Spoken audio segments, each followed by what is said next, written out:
हाँ जी, नमस्कार दोस्तों, कैसे हैं आप लोग? उम्मीद है आप सब बढ़िया होंगे और फिलहाल आपकी एग्ज़ाम्स नहीं है, लेकिन आपकी तैयारी मेरे हिसाब से अच्छी होगी। पिछले 2-3 महीने से हम आपसे नहीं मिल पाए हैं। बहुत खुशी होती है कि आप हमें इतना मिस करते हैं, लेकिन हमें दुःख भी होता है कि यार हम आपसे मिल नहीं पाते। इसके पीछे थोड़ा-सा एक रीज़न ये हो जाता है कि एक्चुअली क्या है, मुझे 6-7 साल हो गए मतलब जॉब करते हुए, तो उसमें से जो सेविंग थी, वो सेविंग मैंने यहाँ पर लगा दी थी, थोड़ी बहुत टीम के ऊपर लगा दिया था, मैंने खर्चा कर दिया था। और आपसे पैसा हमने माँगा नहीं, फ्री में सब कुछ पढ़ाने की कोशिश की, लेकिन थोड़ा-सा क्या फाइनेंशियल मैनेजमेंट बैठ नहीं पाया। और कुछ फैमिली के अंदर भी इश्यूज़ हो गए थे, क्योंकि अपन यार सीधी-सी बात है, सामाजिक प्राणी है, तो सामाजिक प्राणी के ऐसी समस्याएँ होना बहुत लाज़मी होती है। चलते मतलब घर में कुछ हो जाता है ना? तो उस चक्कर में 2-3 महीने आपसे थोड़े से हम नहीं मिल पाए थे, लेकिन हम वापस से आए हैं, बहुत ही ज़बरदस्त स्ट्रैटेजी के साथ, बहुत ही शानदार तैयारी के साथ। और अब की बार आपको एक और चीज़ एक्स्ट्रा मिलेगी। आपको पता होना चाहिए कि हम राजस्थान जीके जो स्टैटिक पोर्शन है, उसको कवर कर रहे हैं, लेकिन अब की बार हम साथ के साथ राजस्थान करंट अफ़ेयर को भी बहुत अच्छे से डिटेल से करेंगे और उसको याद करेंगे। देखो, करंट अफ़ेयर पढ़ना मतलब बहुत वैसे ईज़ी है, लेकिन याद करना बहुत टफ हो जाता है। क्योंकि इसके अंदर जो जैसे मान लो ये पुरस्कार है, ये पुरस्कार वाला जो टॉपिक होता है ना, ये बहुत भयंकर होता है, इसमें याद ही नहीं होते हैं ये। जैसे ललित कला अकादमी सितंबर, अभी अब आपको सितंबर का करंट अफेयर पढ़ाएंगे, तो इसमें ललित कला अकादमी के द्वारा 10 पुरस्कार दिए गए हैं। साथ ही साथ राजस्थान साहित्य अकादमी के पुरस्कार भी दिए गए हैं। तो इनको सबको याद रखना बहुत मुश्किल हो जाती है, तो हम आपको याद करवाएंगे।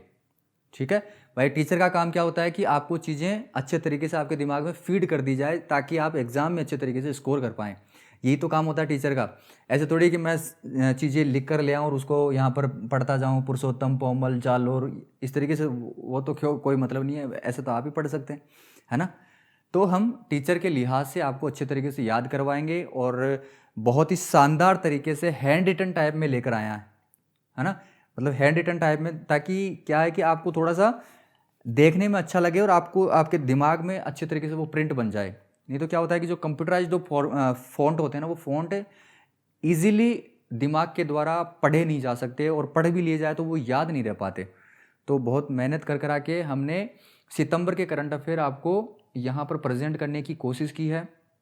और रेगुलर आपको हर महीने के करंट अफेयर मंथ के एंड में मिलेंगे, पहले नहीं मिलेंगे, मंथ के एंड में मिलेंगे। जैसे सितंबर का करंट अफेयर अभी हम प्रस्तुत कर रहे हैं, हालांकि हम 1 महीना लेट हैं, लेकिन एक्चुअली क्या है, हम थोड़ी सी वो प्लेलिस्ट बनाने के चक्कर में क्या है कि सितंबर से स्टार्ट कर रहे हैं। तो सितंबर का करंट अफेयर आपको इस वीक में मिल जाएगा। इसके बाद में आपको करंट अफेयर अक्टूबर का करंट अफेयर अगले वीक में मिल जाएगा। और फिर नवंबर का करंट अफेयर कब मिलेगा आपको? नवंबर का करंट अफेयर मिलेगा आपको नवंबर खत्म होने के बाद में। जैसे मान लो दिसंबर, नवंबर के बाद में अगला महीना कौन सा आता है? दिसंबर। तो दिसंबर के 4 या 5 तारीख को आपको नवंबर का करंट अफेयर मिल जाएगा। ओके, कहने का मतलब इस वीडियो में आपको सितंबर का करंट अफेयर दिया जा रहा है। मुश्किल से राजस्थान करंट अफेयर के 1 या 1.5 घंटे के अंदर राजस्थान करंट अफेयर मैं आपको याद करवा सकता हूँ, इतनी मतलब मेरे मेरे ऊपर कॉन्फिडेंस है। तो 1 या 1.5 घंटे में आपको राजस्थान करंट अफेयर रटवा दिया जाएगा, बिना किसी तकलीफ के, बहुत आसान तरीके से। ओके, तो राजस्थान करंट अफेयर भी हम अपन साथ करेंगे बहुत अच्छे तरीके से, और आपको हैंड रिटन टाइप में करवाएंगे। और ये सेम पीडीएफ जो है, ये पीडीएफ आपको टेलीग्राम के ऊपर आपको देखने को मिल जाएगी। जैसे ये वीडियो खत्म होगा, उसके नीचे आपको डिस्क्रिप्शन के अंदर टेलीग्राम का लिंक मिल जाएगा, और वहाँ से आप टेलीग्राम ज्वाइन कर लीजिए। अगर आपने नहीं कर रखा है तो वहाँ पर राजस्थान करंट अफेयर सितंबर महीने का नाम लगा दीजिए, वो आपको मिल जाएगा। ओके, सितंबर के बाद में इस वीक में आपको सितंबर मिलेगा, इसके अगले वीक में आपको अक्टूबर का आपको देखने को मिल जाएगा। तो चलिए स्टार्ट करते हैं। और राजस्थान जो स्टैटिक पोर्शन है, जैसे आपकी राजस्थान का इतिहास हो गया, आर्ट एंड कल्चर हो गया, पॉलिटी, ज्योग्राफी राजस्थान की, है ना? अपन राजस्थान ज्योग्राफी, राजस्थान जीके को ही कवर करते हैं ओनली। तो ये जो स्टैटिक पोर्शन है, इसी वीक से आपका स्टैटिक पोर्शन भी चालू हो जाएगा। और अपन सबसे पहले क्या करेंगे, क्लास 9 और 10 जो आरबीएससी की किताबें हैं, उनको हम डिस्कस करेंगे बहुत शानदार तरीके से, बहुत ज़बरदस्त तरीके के मैंने नोट्स बनाए हैं, है ना? और नोट्स भी कंप्यूटराइज फॉर्मेट में है, और फॉर्मेट इस तरीके का है जैसे आपको ऐसे लगेगा कि मैंने हाथ से लिखा है। बहुत शानदार, आप पढ़ना, एक क्लास लेकर देखना, मज़ा आए तो आप पूरी प्लेलिस्ट देखना। और मैं आपको बताता हूँ, क्लास 9 और 10 इतनी इंपॉर्टेंट है राजस्थान जीके में भाई साहब, वहाँ से प्रश्न पुट होता ही होता है, वहाँ से ज़रूर प्रश्न आते हैं। मतलब वहाँ से ये मान के चलो 70 से 80% जो राजस्थान जीके का पोर्शन आता है वो आरबीसी किताब से आता है। तो क्लास 9 और आरबीसी किताबों में भी क्लास 9 और 10th की जो हिस्ट्री की किताबें हैं वो बहुत ज़्यादा इंपॉर्टेंट है। इसमें हिस्ट्री भी आ जाती है और आर्ट एंड कल्चर भी इसमें आ जाता है। मेरे हिसाब से यहाँ पर टाइम हो गया 5-6 मिनट बताते बताते, तो अपन स्टार्ट करते हैं बिना किसी टाइम वेस्टिंग के। सितंबर का करंट अफेयर आज से हम स्टार्ट कर रहे हैं। इस वीक में आपको 2 वीडियोज़ मिल जाएंगे राजस्थान करंट अफेयर सितंबर के, ठीक है।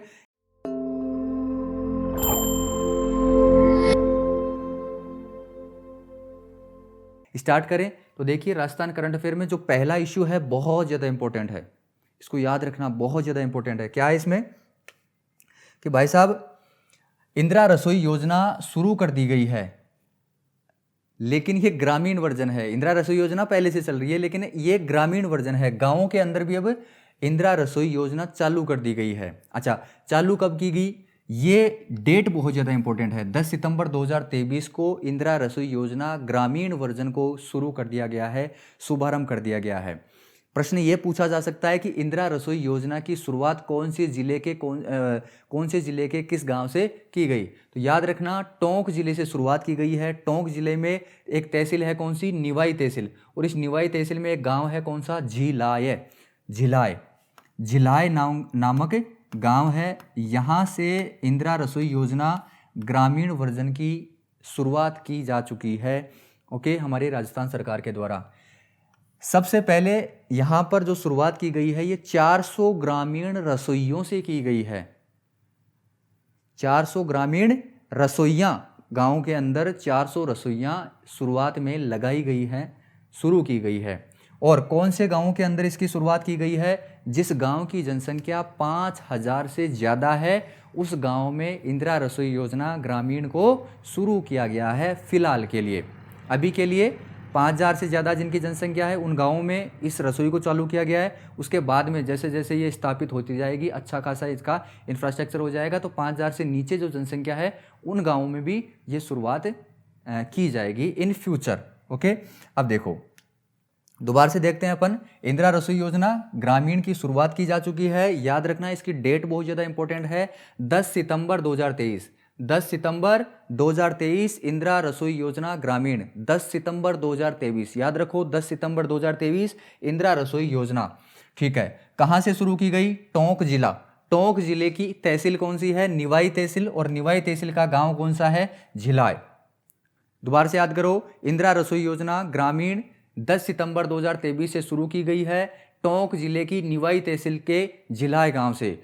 400 ग्रामीण रसोइयों से इसकी शुरुआत की गई है और 5000 से जिनकी जनसंख्या ज़्यादा है उस गांव में इसकी शुरुआत की गई है, ठीक है। अब थोड़ा सा मैं लिख देता हूँ, शॉर्ट में लिख देता हूँ, इंदिरा ग्रामीण रसोई योजना, ठीक है। इंदिरा रसोई योजना, एक सेकंड में मिटा देता हूँ, इंदिरा रसोई योजना शॉर्ट में लिख दिया मैंने, और ये ग्रामीण वर्जन है। शॉर्ट में अगर मैं आपको बताऊं तो भाई साहब इसकी शुरुआत की जा चुकी है 10 सितंबर 2023 को। कहाँ से शुरू किया गया इसको शुरू किया गया टोंक जिले की निवाई तहसील है, और निवाई तहसील का गांव है भाई साहब झिलाय गांव, ओके। साथ ही साथ यहाँ पर देखो 400 ग्रामीण रसोइयों से इसकी शुरुआत की गई है और जिनकी जनसंख्या 5000 से ज़्यादा है। एक सेकंड, गलत लगा दिया मैंने, ये जो था ये गलत लगाया मैंने, इसको सही लगाते हैं, एक सेकंड। जिनकी जनसंख्या 5000 से ज़्यादा है उन्हीं गाँवों में इस रसोई को शुरू किया गया है। तो ये शॉर्ट में आपका आ गया है, ठीक है। चलें आगे बात करते हैं। अगला महत्वपूर्ण टॉपिक क्या है, बहुत ही शानदार।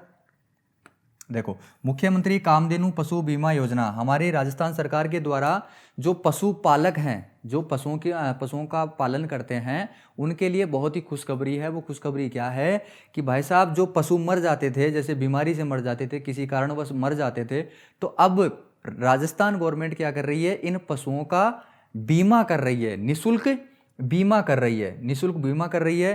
प्रत्येक परिवार के 2 दूध देने वाले पशुओं का। 2, हर एक परिवार में 2 पशुओं का निःशुल्क बीमा किया जाएगा। अब इन 2 पशुओं में दूध देने वाले पशु हैं, ये जो 2 पशु हैं ये दूध देने वाले पशु हैं, एरे गहरे पशु नहीं है, दूध देने वाले पशु होने चाहिए। चाहे तो वो गाय हो सकती है या वो भैंस हो सकती है, केवल 2, एक भैंस या एक गाय, 2 गाय या 2 भैंस, मतलब 2 पशु होने चाहिए प्रत्येक परिवार में। निःशुल्क बीमा किया जाएगा प्रत्येक परिवार 2-2 दुधारू गाय या भैंस का। अगर अकाल मृत्यु हो जाती है, अगर पशु मर जाता है, तो प्रत्येक पशु के लिए, एक पशु के लिए 40,000 रुपये मिलेंगे, अधिकतम 40,000 रुपये मिलेंगे। अगर 2 पशु जिनका बीमा करवाया गया था और दोनों ही मर गए तो 40 और 40 80,000 अधिकतम उनको दिए जाएंगे। ओके। नोडल विभाग कौन सा रहेगा? नोडल विभाग का मतलब कंट्रोलिंग विभाग कौन सा रहेगा इस योजना का? इस योजना का कंट्रोलिंग विभाग रहेगा, सीधी सी बात है, पशुपालन विभाग हमारा कौन सा? राजस्थान वाला। अरे पशुपालन की जो योजना है वो सीधी सी बात है, पशुपालन विभाग ये रहेगा, husbandry, animal husbandry department Rajasthan. और इसका जो डेट है ना, ये डेट बहुत ज़्यादा इंपॉर्टेंट है। देखो, इंदिरा रसोई योजना 10 सितंबर से शुरू हुई है, लेकिन ये हुई है 6 सितंबर से। कहने का मतलब 4 दिन पहले 6 सितंबर 2023 को मुख्यमंत्री कामधेनु पशु बीमा योजना शुरू की गई और 10 सितंबर 2023 को शुरू किया गया क्या? इंदिरा रसोई योजना। कौन सा? ग्रामीण वर्जन। ओके, इसको शॉर्ट में लिख लिया अपन। देखो, इसकी जो डेट है शुरू करने की वो बहुत ज़्यादा इंपॉर्टेंट है, 6 सितंबर 2023। ठीक है। अच्छा, प्रत्येक परिवार में 2-2 पशु होने चाहिए, 2-2 पशुओं का निःशुल्क बीमा किया जाएगा, लेकिन वो दुधारू होने चाहिए। और साथ साथ अपन ने क्या देखा इसमें? देखिए, और क्या देखा अपन ने? शुभारंभ हो गया। अच्छा, इसका ये इंपॉर्टेंट बहुत ज़्यादा, ये भी बहुत ज़्यादा इंपॉर्टेंट है भाई साहब। कहाँ से शुरुआत की गई? भीलवाड़ा का जो गुलाबपुरा है यहाँ से शुरू किया गया था। इंदिरा रसोई योजना टोंक जिले की निवाई तहसील है और निवाई तहसील का झिलाय गांव है, लेकिन मुख्यमंत्री कामधेनु पशु बीमा का योजना का जो जहाँ से शुरुआत की गई है, वो कहाँ से शुरुआत की गई है? भीलवाड़ा के गुलाबपुरा से। तो लिखते हैं यहाँ पर भीलवाड़ा गुलाबपुरा, भीलवाड़ा का गुलाबपुरा, यहाँ से इसकी शुरुआत की गई है। और यहाँ पर अधिकतम कितने मिलेंगे? अगर अकाल मृत्यु हो जाती है, अगर पशु की मृत्यु हो जाती है तो क्या होगा? अधिकतम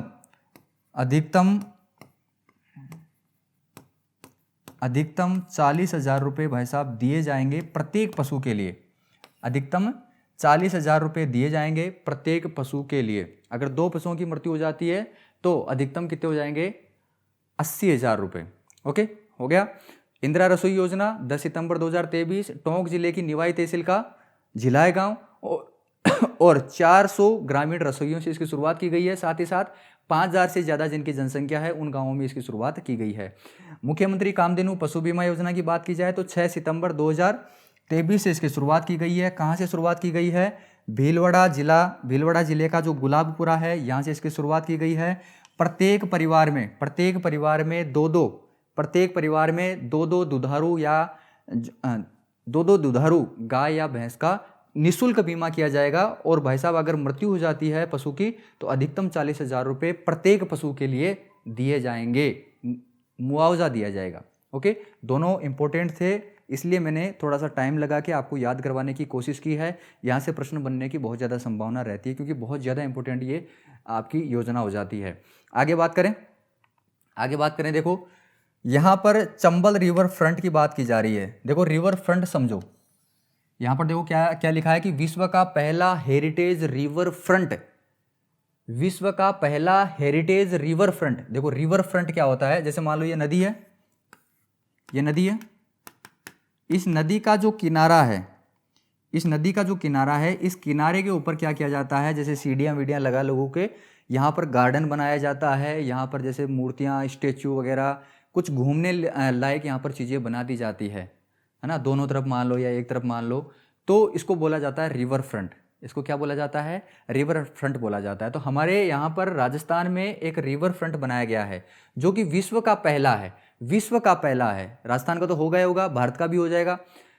तो विश्व का पहला हेरिटेज रिवर फ्रंट है। रिवर फ्रंट तो हो सकता है लेकिन ये हेरिटेज रिवर फ्रंट है, मतलब घूमने लायक, पर्यटन से संबंधित है ये, यहाँ पर लोग घूमने आएंगे। तो विश्व का पहला हेरिटेज रिवर फ्रंट, इसका उद्घाटन किया जा चुका है, इसका उद्घाटन किया जा चुका है। अब इसकी डेट मेरे हिसाब से ज़्यादा इंपॉर्टेंट नहीं है, तो मैंने यहाँ पर डेट भी नहीं लिखी है। ये भी आप याद रखो तो अच्छी बात है, अदरवाइज कोई ज़रूरत नहीं है। विधानसभा जो अध्यक्ष है हमारे, जो सीपी जोशी जी, उनके द्वारा ये इसका उद्घाटन किया गया है। अब तो देखो विधानसभा ही मेरे हिसाब से चेंज हो जाएगी, सारा सिस्टम चेंज हो जाएगा, तो ये आपको याद रखने की ज़रूरत नहीं है, ठीक है। चंबल नदी, ये जो रिवर फ्रंट बनाया गया है, हेरिटेज रिवर फ्रंट बनाया गया है, ये कहाँ पर बनाया गया है? ये कोटा में बनाया गया है। और कोटा में कौन सी नदी है? चंबल नदी। तो चंबल नदी के ऊपर रिवर फ्रंट बनाया गया है। और इस रिवर फ्रंट पे क्या किया गया है? एक घाट बनाया गया है, चंबल माता घाट मय गार्डन। कहने का मतलब यहाँ पर चंबल माता घाट है और यहीं पर क्या है? गार्डन भी बनाया गया है। मय का मतलब होता है साथ, चंबल माता घाट है और यहीं पर क्या है? गार्डन है। एक मतलब तरीके से पूरी लाइन एक साथ लिखी गई है, चंबल माता घाट मय गार्डन, यहाँ पर गार्डन भी है।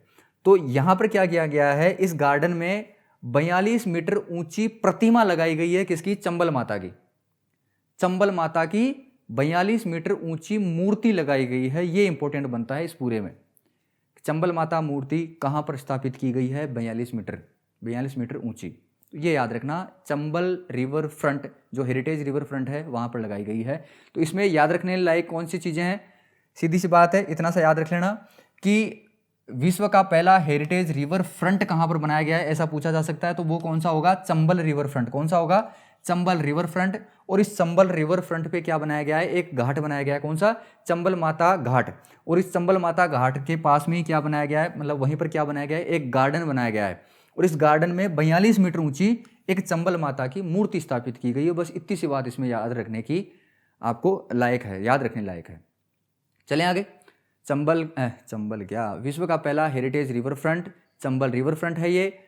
चंबल माता घाट बनाया गया, यहीं पर गार्डन बनाया गया और यहीं पर क्या है? 42 मीटर ऊंची चंबल माता की मूर्ति स्थापित की गई है। ओके, चलें आगे।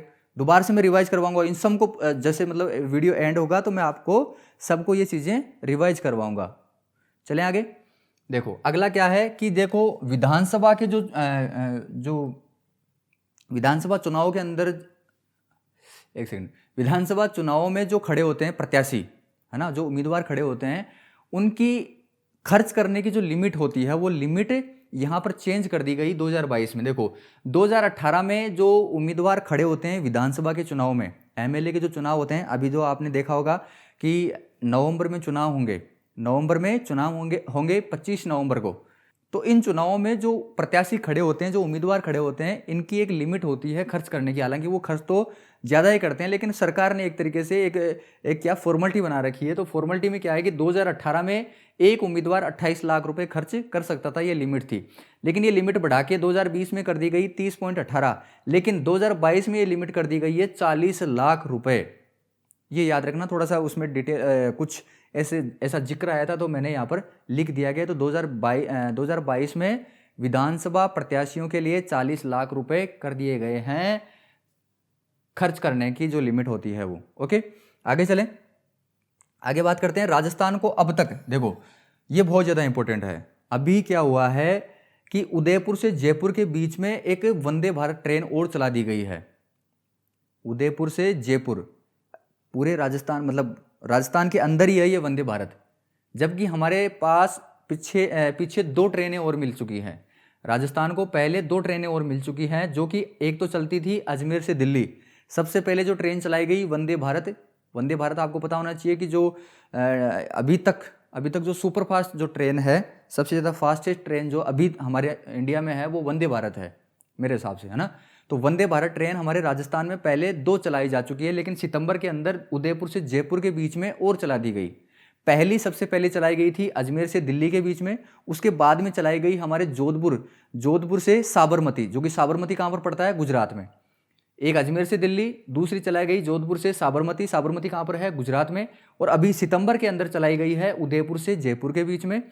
कब चलाई गई? 24 सितंबर 2023 को। मेरे हिसाब से डेट इसकी ज़्यादा इंपॉर्टेंट नहीं है, लेकिन फिर भी आप ध्यान रखना 24 सितंबर 2023 को इसको हरी झंडी दिखा दी गई है। तो अब तक हमारे राजस्थान में 3 ट्रेनें राजस्थान में 3 वंदे भारत ट्रेनें चल रही हैं सितंबर के बाद में। 24 को ये शुरुआत हो चुकी है, तो 3 ट्रेनें हो गई है, अजमेर से दिल्ली, जोधपुर से साबरमती, और तीसरी कौन सी हो जाती है अपनी, जयपुर से उदयपुर। ओके, चलें आगे। आगे बात करते हैं। देखो यहाँ पर देखो 20 सितंबर 2023 को राज्य जो मंत्रिमंडल है, मंत्रिमंडल मैंने आपको वहां पर पॉलिटी में बहुत अच्छे तरीके से समझाया था। मंत्रिमंडल का मतलब होता है कि जो इंपॉर्टेंट जो बड़े बड़े डिपार्टमेंट के जो मंत्री होते हैं, जो कैबिनेट मंत्री होते हैं, तो इन कैबिनेट मंत्रियों का जो ग्रुप बनता है, इस ग्रुप को मंत्रिमंडल बोला जाता है। इस ग्रुप को क्या बोला जाता है, मंत्रिमंडल बोला जाता है। और इस मंत्रिमंडल को इंग्लिश में कैबिनेट भी बोला जाता है। मंत्रिमंडल बोल दो या बोल दो कैबिनेट। दोबारा से बताऊं मैं आपको, मंत्रिमंडल क्या होता है। देखो हमारे राजस्थान में बहुत सारे डिपार्टमेंट हैं, बहुत सारे विभाग हैं, जैसे शिक्षा विभाग हो गया, पशुपालन विभाग हो गया, अभी अपन ने बात की थी, कृषि विभाग हो गया, है ना, शिक्षा विभाग हो गया। तो इन सब विभागों में जो बड़े बड़े विभाग हैं, इन विभागों में जो बड़े बड़े विभाग हैं, इन विभागों में जो मंत्री बैठते हैं, उनको कैबिनेट मंत्री बोला जाता है। उनको क्या बोला जाता है, कैबिनेट मंत्री बोला जाता है। और इन सब कैबिनेट मंत्रियों का जो ग्रुप बनता है, उस ग्रुप को मंत्रिमंडल बोला जाता है या कैबिनेट बोला जाता है। तो अच्छा, इसका काम क्या होता है मंत्रिमंडल का, तो इन विभागों में जो बड़े बड़े फैसले लिए जाते हैं, वो कई बार क्या होते हैं जिनको विधानसभा में प्रस्तुत करने की जरूरत नहीं होती है, तो उनको सबसे पहले कहाँ उनको पास किया जाता है, तो मंत्रिमंडल, राज्य मंत्रिमंडल में उनको पास कर दिया जाता है। कई बार क्या होता है कि कई प्रस्ताव विधानसभा में भी प्रस्तुत करने जरूरी होते हैं, लेकिन अभी तक क्या हुआ है कि राज्य मंत्रिमंडल के द्वारा बहुत सारे प्रस्ताव अभी सितंबर के अंदर पास किए गए हैं। सितंबर के अंदर राज्य मंत्रिमंडल के द्वारा बहुत सारे प्रस्ताव पास किए गए हैं। तो इन प्रस्तावों को आप ध्यान से समझना बहुत ज़्यादा इंपॉर्टेंट है, एग्जाम में यहाँ से प्रश्न पूछे जा सकते हैं। तो पहला जो प्रस्ताव है वो प्रस्ताव क्या है कि भाई साहब, राजस्थान में अब ग्रीन हाइड्रोजन नीति लागू करने की बात की जा रही है।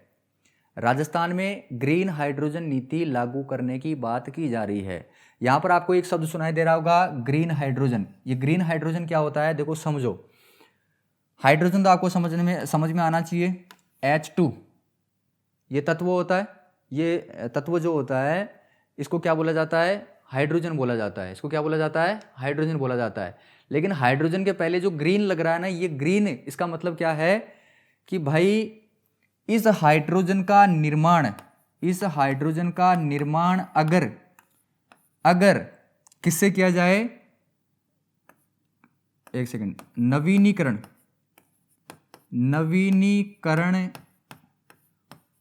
ऊर्जा का प्रयोग करके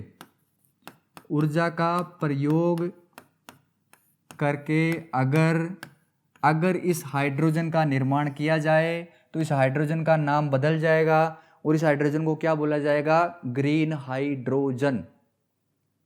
समझ में आया क्या?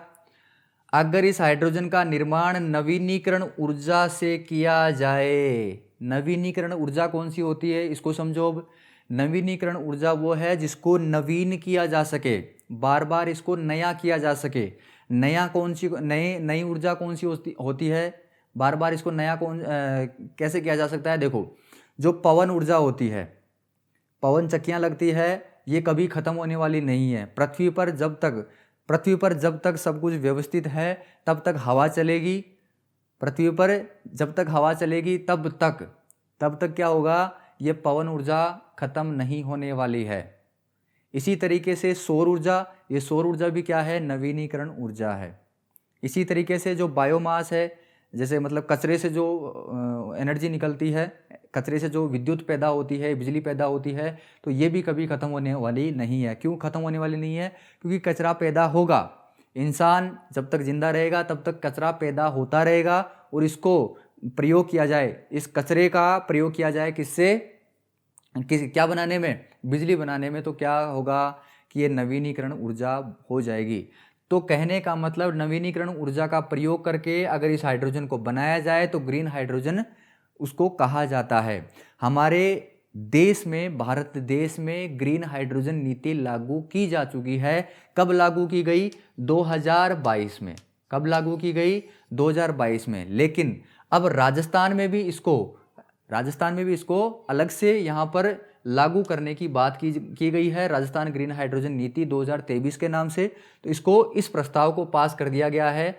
अब इस नीति में क्या होगा, इस नीति में देखो सीधी सी बात यही है कि भाई साहब जो स्वच्छ ऊर्जा स्रोत हैं इनकी तलाश करना, स्वच्छ ऊर्जा स्रोत इनकी तलाश करना, और साथ ही साथ ये जो इन्वेस्टर होते हैं, ऐसे जो इन्वेस्टर होते हैं, इनके अंदर जो पैसा लगाने वाले होते हैं, निवेशक होते हैं, उनको बढ़ावा देना, प्रोत्साहन देना, ये इस नीति का काम है। तो सिंपल सा मतलब आपको यही याद रखना है इसमें से कि राजस्थान ग्रीन हाइड्रोजन नीति 2023 जो लागू करने की बात की जा रही है, इस प्रस्ताव को पास कर दिया गया है किसके द्वारा, राज्य मंत्रिमंडल के द्वारा। यहाँ से देखो वैसे प्रश्न बनने की कोई ज़्यादा संभावना नहीं है, लेकिन मेंस में ये बहुत ज़्यादा इंपॉर्टेंट है। राजस्थान आरपीएससी आरएस में ये बहुत ज़्यादा इंपॉर्टेंट है। अभी मैं आपको थोड़ी सी मैं आगे भी बताऊंगा कि राजस्थान जो ग्रीन हाइड्रोजन नीति है जो प्रारूप है, इसके बारे में जो इंपॉर्टेंट जो फैक्ट हैं वो ये फैक्ट मैं आपको यहाँ पर बताऊंगा अगली स्लाइड में। तो यहाँ पर याद रखना ये। इसके बाद में बायोमास और वेस्ट टू एनर्जी, कहने का मतलब कचरे से ऊर्जा बनाने की जो नीति है वो भी यहाँ पर लागू करने की बात की जा रही है, और ये प्रस्ताव यहाँ पर पास हो चुका है। तो कचरे से बिजली बनाने का उत्पादन यहाँ से किया जाएगा इस नीति के तहत।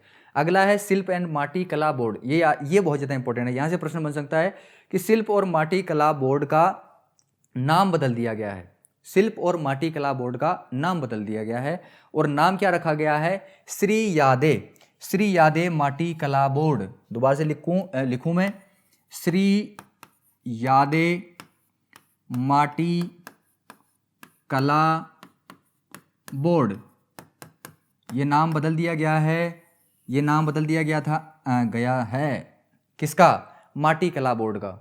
शिल्प एवं माटी कला बोर्ड का नाम बदलकर श्री यादे माटी कला बोर्ड रख दिया गया है। याद रखना, यहाँ से प्रश्न बन सकता है, बहुत ज़्यादा इंपॉर्टेंट।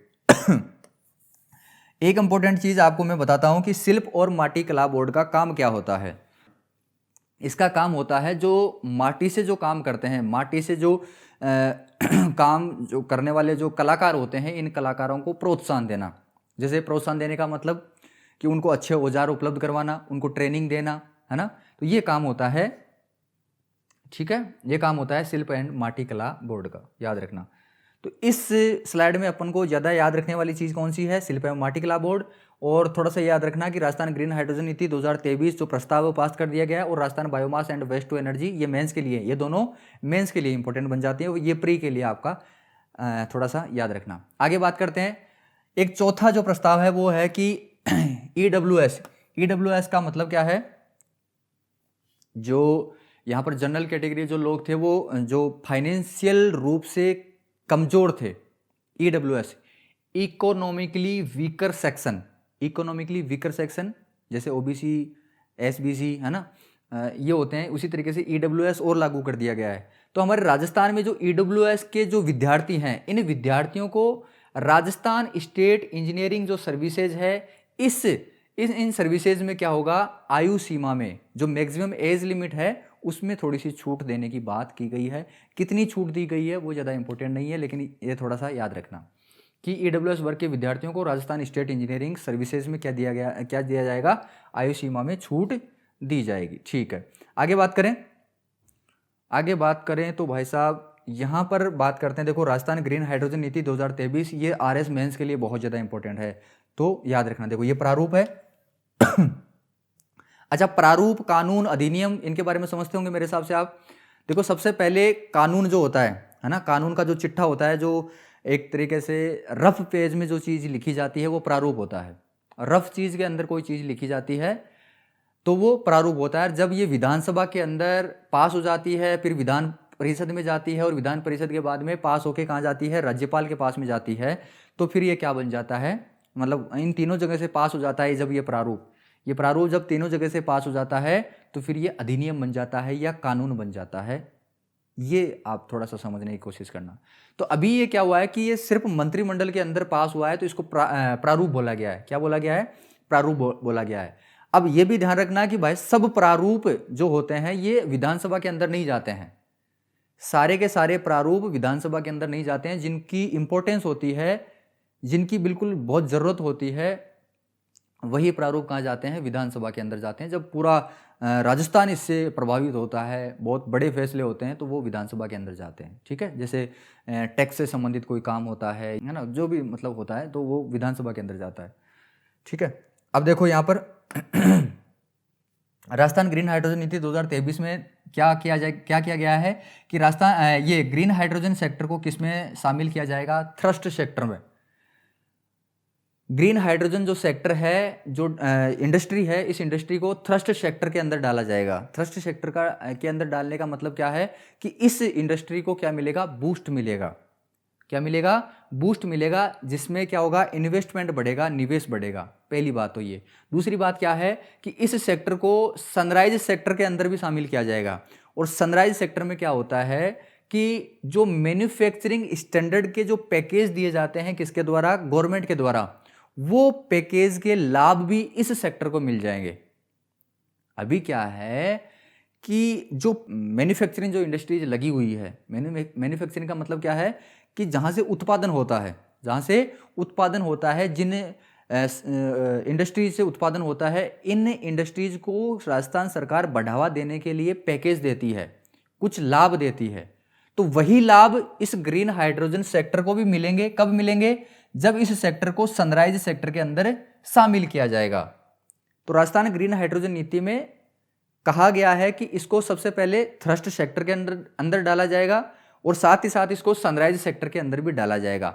सनराइज सेक्टर के अंदर डालने से क्या होगा कि इसको मैन्युफैक्चरिंग स्टैंडर्ड पैकेज के लाभ मिल जाएंगे, और थ्रस्ट सेक्टर के अंदर जब इसको डाला जाएगा तो यहां पर इन्वेस्टमेंट या निवेश भी इसको मिल जाएगा। ओके, इसके बाद में अगर बात की जाए तो यहां पर देखो, मैं आपको बताता हूं। देखो, ये एक सिंपल सी चीज कि अभी मैंने आपको बताया कि ये हाइड्रोजन बनता कैसे है। थोड़ा सा आपके दिमाग में मेरे हिसाब से ये प्रश्न उठ रहा होगा, ये हाइड्रोजन देखो किस तरीके से बनता है। जैसे एक बाल्टी है मेरे पास, इस बाल्टी में मैंने क्या कर लिया, मैंने इस बाल्टी में भर लिया पानी। इस बाल्टी में मैंने क्या भर लिया, पानी भर लिया। अब देखो, ये तो आप बचपन से पढ़ते हुए आ रहे होंगे कि जल या पानी जो है, इसका आणविक सूत्र क्या होता है, केमिस्ट्री में इसका सूत्र क्या होता है, H2O। क्या होता है, H2O। अब यहां पर देखो, आपने एक केमिस्ट्री में एक चीज पढ़ी होगी, क्या, इलेक्ट्रोलाइसिस, विद्युत अपघटन। विद्युत अपघटन आपने जरूर पढ़ा होगा। कैसे होता है ये विद्युत अपघटन। मान लो मैंने बाल्टी में क्या भर लिया, बीकर बोल लो, है ना, या बाल्टी बोल लो।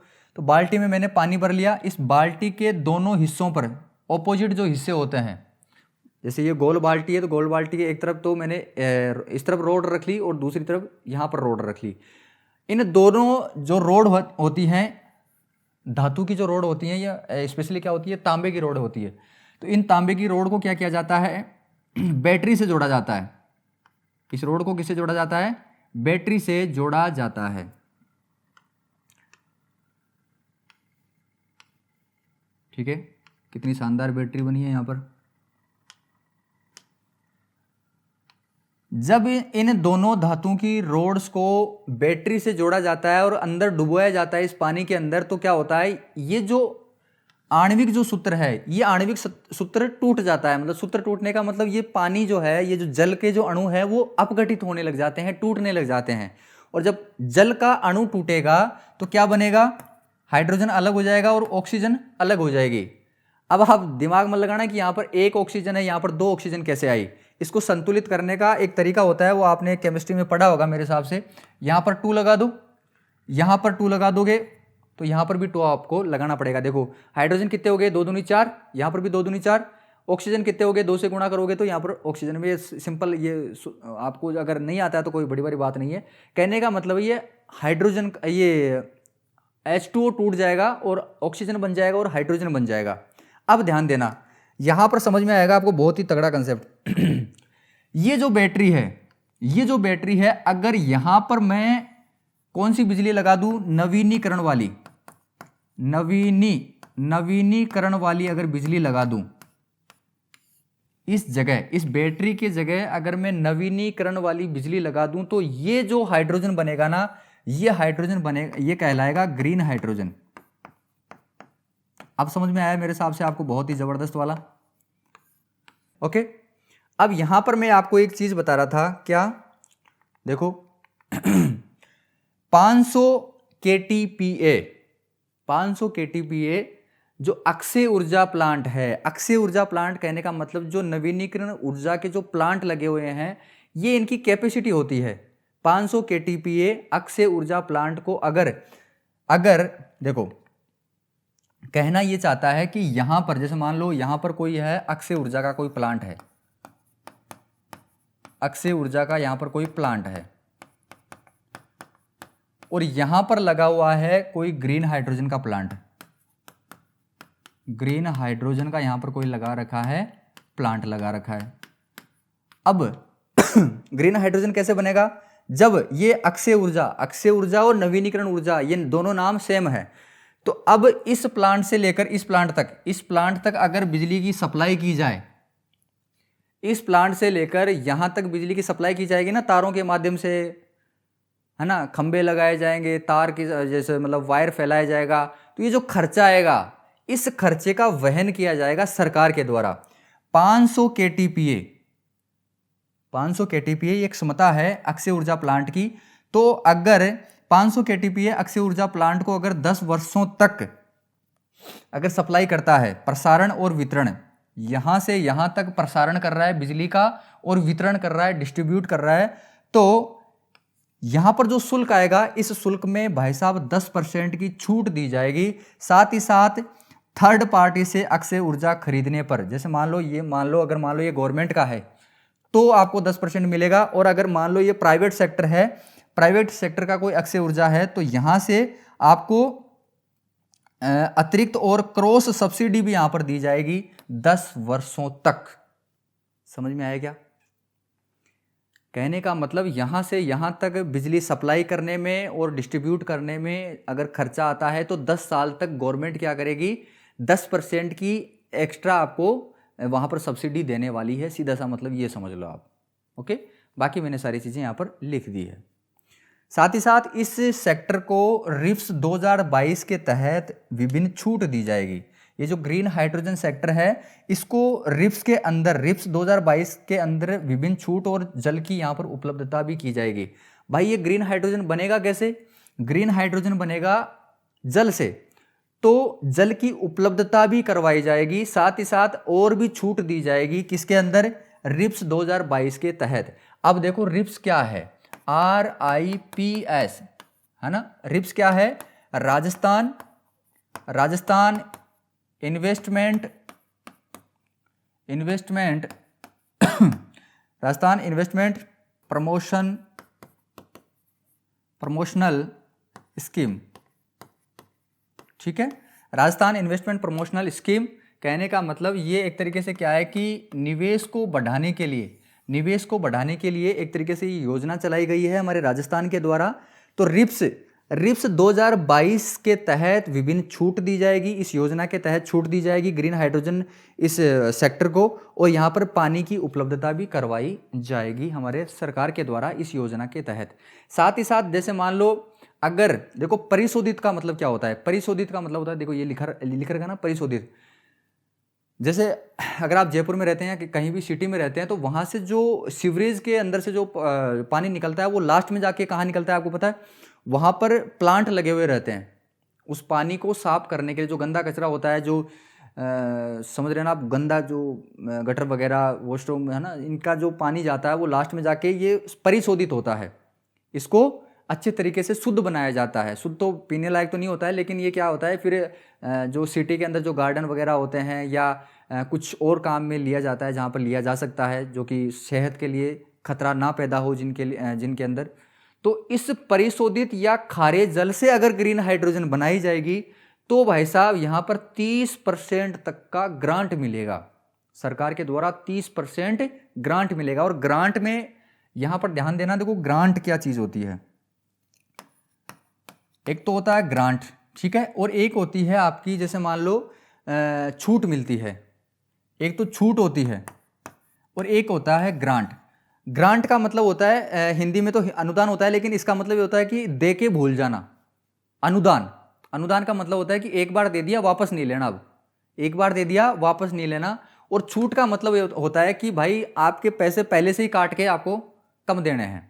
जैसे मान लो मुझे 100 रुपये कहीं पर देने हैं, लेकिन मेरे को 30% की अगर छूट मिल गई तो मेरे को केवल 70 ही देने हैं। मेरे को क्या कितने देने हैं? 70 ही देने हैं। अब जैसे मान लो ग्रांट का मतलब क्या है, जैसे मान लो मैं क्या कर रहा हूँ, कोई चीज़ बना रहा हूँ, मेरे को 100 रुपये का खर्चा आ रहा है।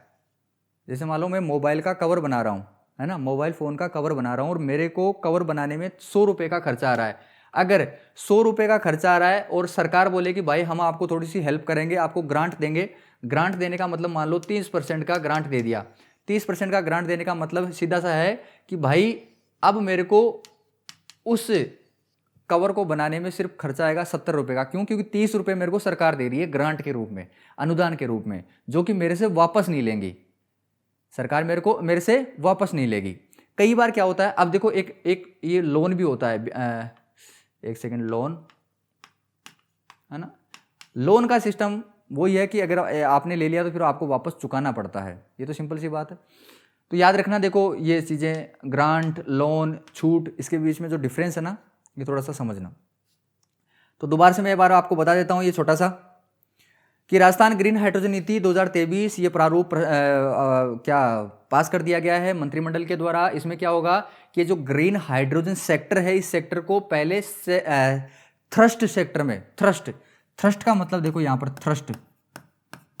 थ्रस्ट का मतलब होता है एक तरीके से जंप, है ना। थ्रस्ट जैसे मान लो रॉकेट जब उड़ता है तो नीचे थ्रस्ट करता है ना, एक धक्का लगता है इसको भयंकर तरीके से। बंदूक चलाते हैं तो पीछे की तरफ थ्रस्ट लगता है, तो वो थ्रस्ट होता है। तो ये एक तरीके से थ्रस्ट सेक्टर में कौन कौन से आते हैं, जिसमें जिस इंडस्ट्री को ज़्यादा हेल्प चाहिए उसको थ्रस्ट सेक्टर के अंदर डाला जाता है। और यहाँ पर क्या होगा कि यहाँ पर निवेश बढ़ाया जाएगा। क्या बढ़ाया जाएगा? निवेश, इन्वेस्टमेंट को बढ़ाया जाता है। तो इस सेक्टर को, ग्रीन हाइड्रोजन सेक्टर को थ्रस्ट सेक्टर के अंदर डाला जाएगा ताकि निवेश बढ़ सके, और इसको सनराइज सेक्टर के अंदर भी डाला जाएगा ताकि गवर्नमेंट के द्वारा जो मैन्युफैक्चरिंग के जो परिलाभ होते हैं वो लाभ भी दिए जा सकें। साथ ही साथ 500 KTPA जो अक्षय ऊर्जा के जो प्लांट है, इन प्लांट से ग्रीन हाइड्रोजन के जो प्लांट है, इनके बीच में जो बिजली सप्लाई की जाएगी, जो डिस्ट्रीब्यूट की जाएगी, तो ये खर्चा जो आएगा, इस खर्चे को 10 साल के लिए गवर्नमेंट वहन करेगी।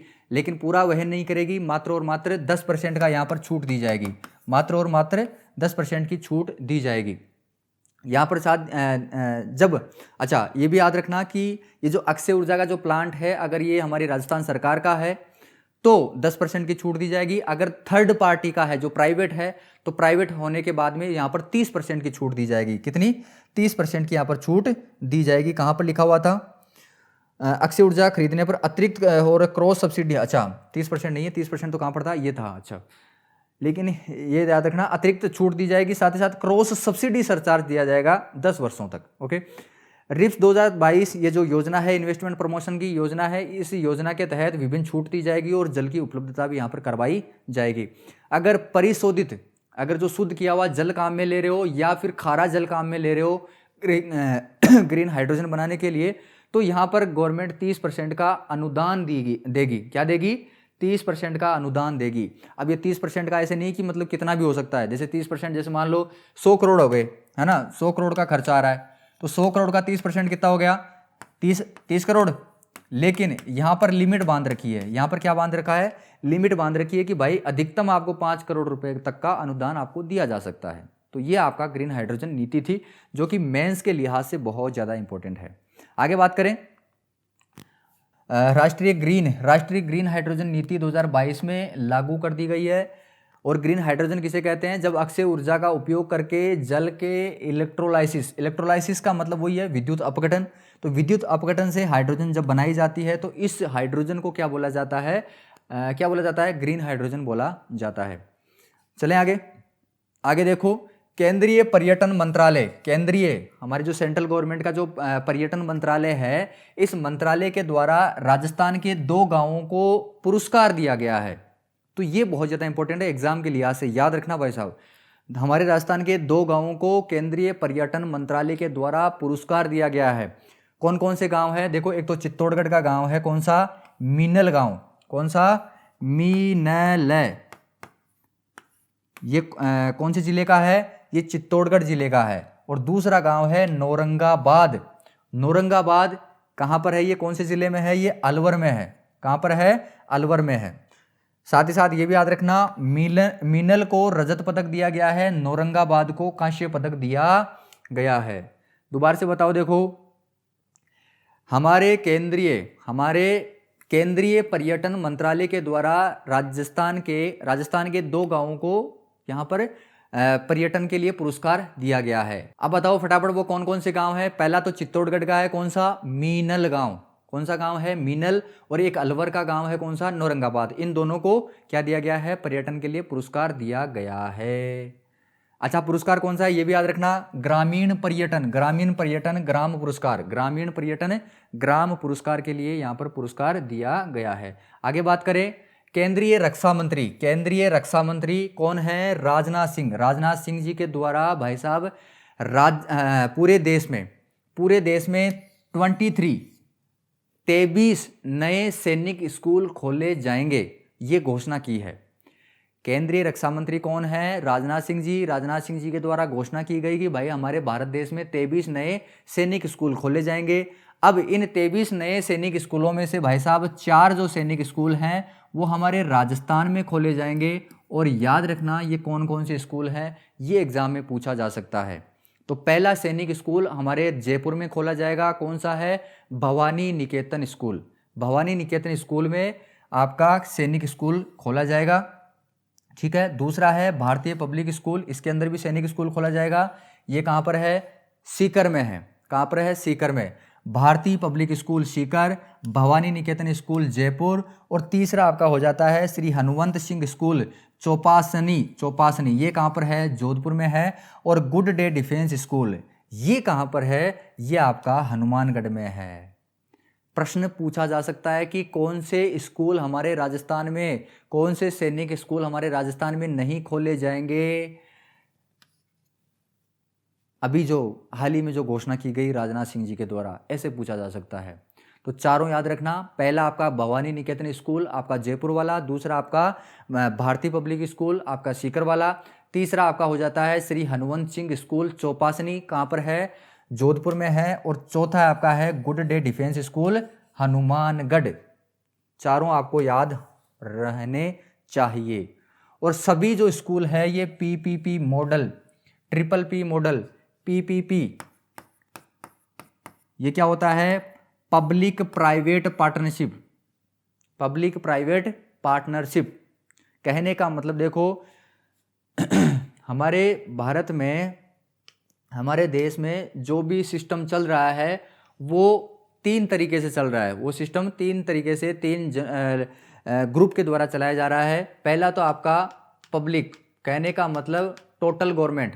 कुछ चीज़ें केवल और केवल गवर्नमेंट के द्वारा चलाई जाती है, कहने का मतलब पब्लिक के द्वारा चलाई जाती है। कुछ चीज़ें केवल और केवल प्राइवेट के द्वारा चलाई जाती है, निजी कंपनियों के द्वारा चलाई जाती है। और कुछ क्या होती है, पब्लिक और प्राइवेट दोनों मिलकर चलाते हैं। तो ये जो स्कूल है ना, ये स्कूल क्या है, प्राइवेट स्कूल है। ये क्या है, ये प्राइवेट स्कूल है। अब क्या होगा, गवर्नमेंट भी इनके साथ मिलके, गवर्नमेंट का मतलब क्या होता है, पब्लिक। तो पब्लिक और प्राइवेट की पार्टनरशिप होगी, और इस मॉडल पे इन स्कूलों को खोला जाएगा। समझ में आया क्या?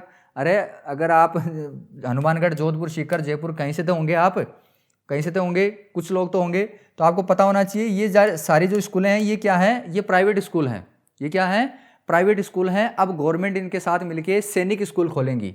यहाँ पर क्या खोलेंगी, सैनिक स्कूल खोलेंगी। हमारे राजस्थान में 4 सैनिक स्कूल और हो जाएंगे। अब 4 स्कूल और नए हो जाएंगे। तो याद रखना, भवानी निकेतन school Jaipur, Bharatiya public school Sikar, Shri Hanuvant Singh school Chopasni Jodhpur और good day defence school Hanumangarh. याद रखना भाई, ठीक है। चलें आगे बात करते हैं। देखो पैलेस ऑन व्हील्स, ये सिर्फ इतना सा याद रखना, पैलेस ऑन व्हील्स ये चीज़ क्या है। ये एक तरीके से ट्रेन चलाई जा रही है। ये क्या चलाई जा रही है, ट्रेन चलाई जा रही है। कहाँ से, दिल्ली से एक ट्रेन चलाई जा रही है, जो कि हमारे राजस्थान में जो महत्वपूर्ण जो घूमने लायक जगह हैं वहाँ पर सब पर वो जाएगी और वापस कहाँ चली जाएगी, दिल्ली चली जाएगी। पैलेस ऑन व्हील्स ये ट्रेन की शुरुआत की गई है। भारतीय रेल और राजस्थान पर्यटन जो विकास मंत्रालय है या जो विभाग है निगम है, इसके द्वारा मिलकर ये योजना चलाई जा रही है। इसमें ट्रेन का रूट आपको याद रखने की जरूरत नहीं है, सिंपल सा आप ध्यान रखना। देखो, नई दिल्ली से शुरू होगी, जयपुर आएगी, सवाई माधोपुर जाएगी, चित्तौड़ जाएगी, उदयपुर जाएगी, जैसलमेर जाएगी, जैसलमेर के बाद में जोधपुर, भरतपुर और आगरा, आगरा से होती हुई वापस ये दिल्ली चली जाएगी। ये रूट याद रखने की जरूरत नहीं है, सिंपल सा आप याद रखना कि जो पैलेस ऑन व्हील्स है, पैलेस ऑन व्हील्स है, ये क्या है, ये याद रखना बस।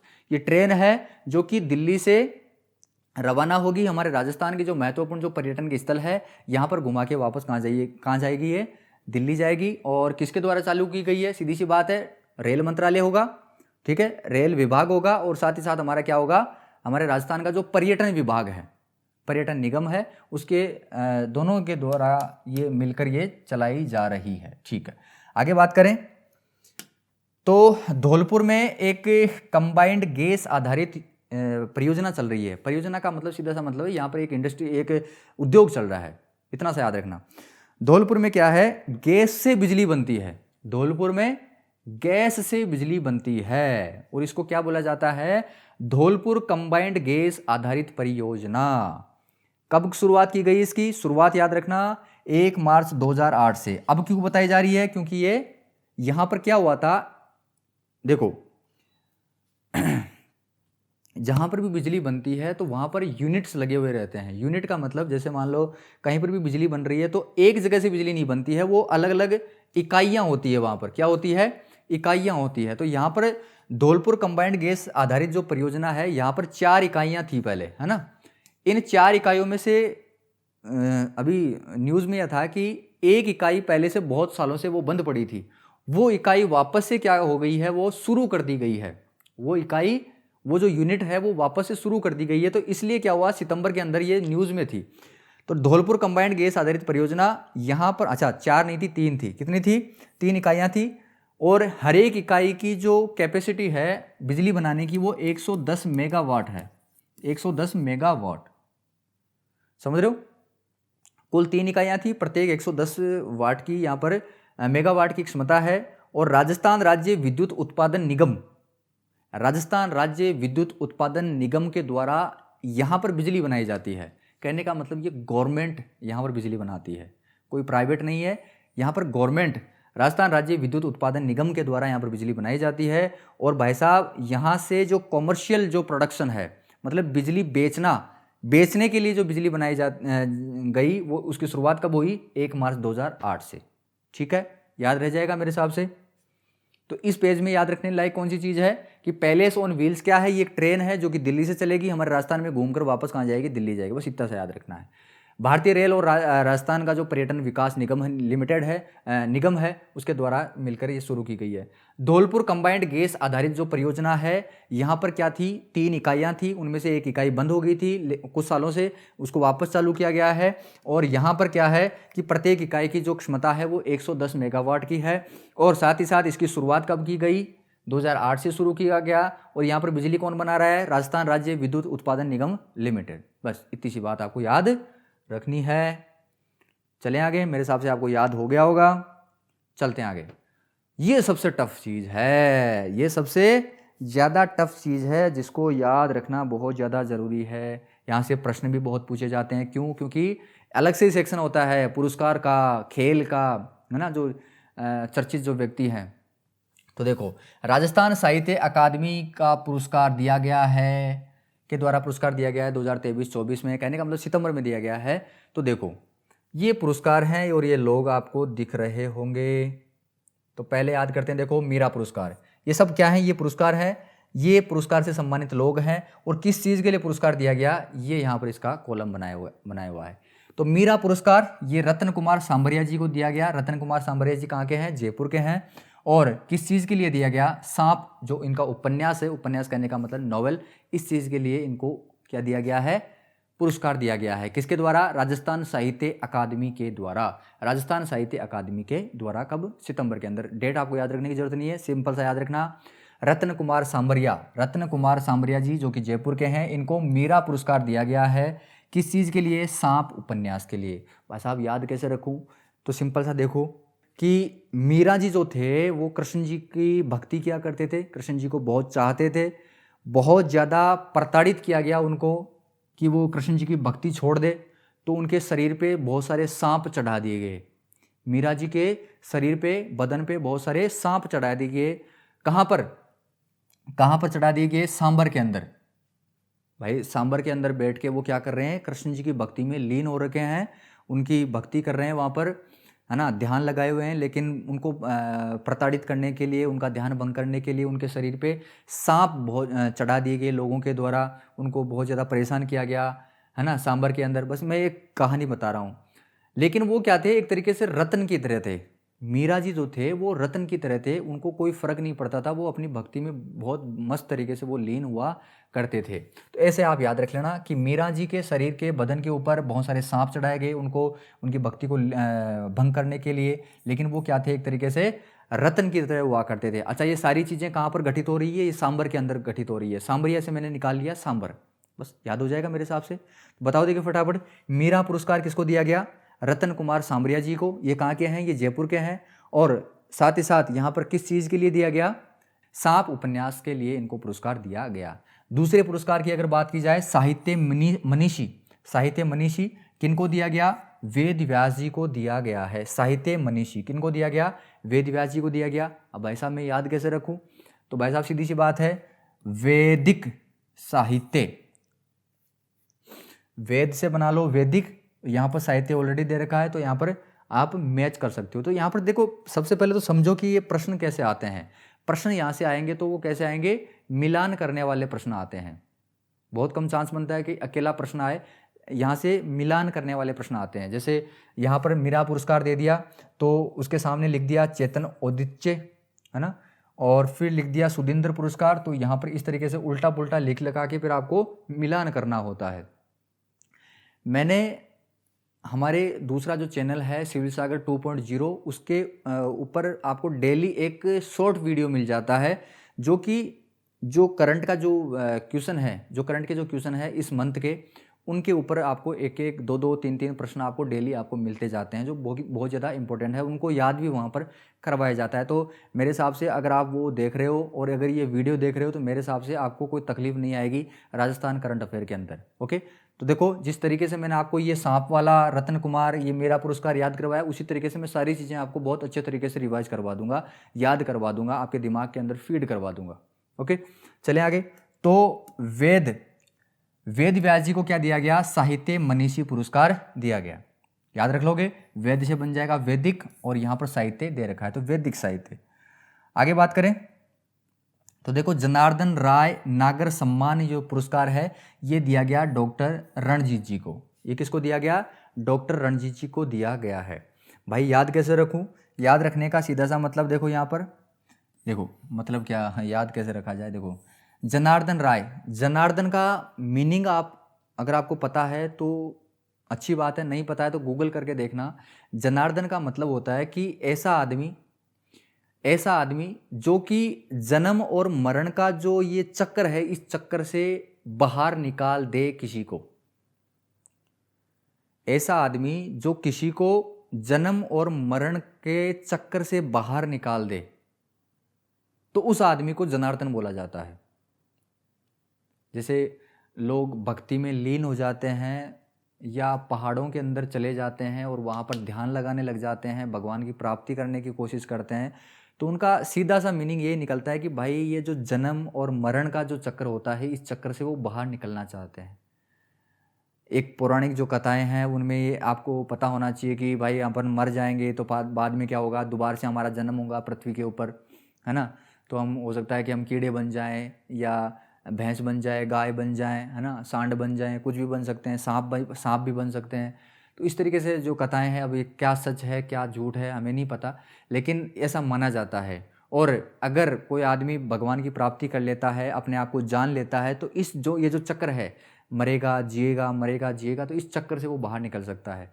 तो जो आदमी इस चक्कर से बाहर निकाल दे तो उसको बोला जाता है जनार्दन। ओके, तो कहने का मतलब है कि जनार्दन का मतलब है कि ये जो रण है, ये जो युद्ध है ना, रण का मतलब होता है युद्ध। तो युद्ध कौन सा चल रहा है? जन्म और मरण का। जन्म और मरण का जो युद्ध है, इस युद्ध से बाहर निकालने वाला कौन होगा? जनार्दन। तो जनार्दन राय, डॉक्टर रणजीत, ऐसे आप याद रख सकते हो। ठीक है, आगे चलें। आगे बात करते हैं सुधींद्र पुरस्कार। ये किनको दिया गया? ये चेतन औदिच्य को दिया गया। ये कहाँ के हैं? चेतन औदिच्य, ये उदयपुर के हैं। और ध्यान रखना कौन सी कृति के लिए दिया गया? पानी। इनका एक कविता संग्रह है, पानी कविता संग्रह है, इसके लिए ये पुरस्कार इनको दिया गया है, सुधींद्र पुरस्कार। याद कैसे रखोगे? याद रखने के लिए सीधा से देखो, सुधींद्र का मतलब थोड़ा सा तोड़ के इसको पेश कर रहा हूं कि सीधा इंद्र। सुधींद्र को मैं थोड़ा सा आम भाषा में तोड़ के बता रहा हूं। सुधींद्र का मतलब होता है सीधा इंद्र। ये हकीकत नहीं होता, लेकिन मैं तोड़ के पेश कर रहा हूं। सीधा इंद्र से अगर कोई बात करता है तो भाई साहब उसकी जो चेतन क्षमता है वो बहुत ज़्यादा है। अगर कोई आदमी सीधा इंद्र से ही अगर बात करता है, कहने का मतलब उस आदमी का चेतन बहुत अच्छा है और उसका जो मन है वो पानी की तरह शांत है। जिस आदमी का मन पानी की तरह शांत होता है और चेतन जिसका अच्छा होता है, जिसकी चेतना अच्छी होती है, तो वो क्या कर सकता है? वो सीधा इंद्र से बात कर सकता है। ऐसे आप याद रख सकते हो। सुधींद्र पुरस्कार ये चेतन औदिच्य को दिया गया।